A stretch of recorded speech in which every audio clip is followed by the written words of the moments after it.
नाशिकच्या आडगाव शिवारातील ग्रामस्थांचा विरोध डावलून अखेर म्हाडाच्या नियोजित प्रकल्पाचं उद्घाटन संरक्षण राज्यमंत्री सुभाष भामरे यांच्या हस्ते पार पडलं।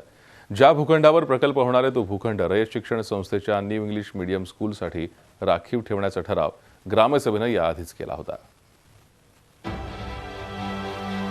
पोलिसांचा हा मोठा फौजफाटा कुठल्याही दंगलीच्या पार्श्वभूमीवर तैनात करण्यात आला नाही, तर आडगाव शिवारातील म्हाडाच्या 448 सदनिकांच्या प्रकल्पाच्या भूमिपूजन समारंभासाठी हा बंदोबस्त आहे।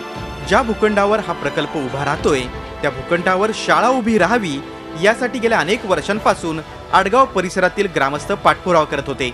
मात्र अचानक म्हाडाचा प्रकल्प उभा राहत असल्याची खबर लागल्यानं ग्रामस्थांनी आंदोलन करून प्रशासनाचा निषेध केला।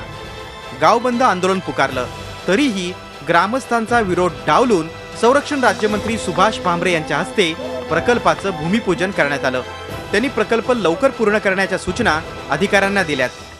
झोपडपट्टी जिथं असेल, जमीनच ही संपत्ती मानून तिथं त्याचा पुनर्निर्माण करणे, त्या झोपडपट्टीचा एरिया विकसित करून झोपडपट्टी धारकांना एक चांगले घरकुल देणे, जास्तीत जास्त लाभार्थ्यांपर्यंत ही स्कीम कशी पोहोचेल हा प्रयत्न होणार आहे।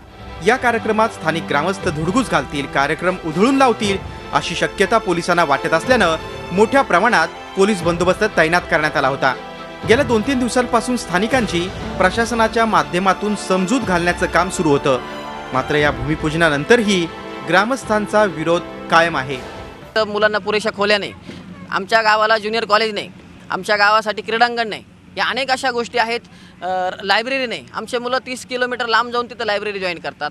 मग ह्या आडगावकरांनी आतापर्यंत सारख्या भरपूर योजनांसाठी जागा दिल्या, मग ही जागा जी आहे ही आमची रास्त मागणी आहे की ही आडगावकरांसाठीच दिली पाहिजे। बाकीचे प्रकल्प घरकुल योजनांचा काय बोजबारा उडालेला आहे तो इथं निर्गिली बाग एकदम सर्वात चांगलं उदाहरण आहे। तिथं कशा प्रकारे हे झाले, गुंडागर्दी कशी वाढते याचं उत्तम उदाहरण आहे। गावाच्या ह्या शाळेला बंद पाडण्यात माझं तर असं स्पष्ट म्हणणं आहे का ही शाळा बंद पाडणे हा यामागचा कट असला पाहिजे। देश पातळीवर आज अनेक ठिकाणी प्रधानमंत्री आवास योजनेच्या गृह प्रकल्पाचं भूमिपूजन करण्यात आलंय। मात्र नाशिकमधील कार्यक्रमाला झालेला 2-4 तासांचा उशीर, ढिसाळ नियोजन आणि अत्यल्प उपस्थितीमुळेच हा कार्यक्रम अधिक चर्चेत राहिला। प्रकल्प तरी वेळेत पूर्ण होईल की नाही या बाबतीत शंका उपस्थित होते। मुकुल कुलकर्णी, झी मीडिया, नाशिक।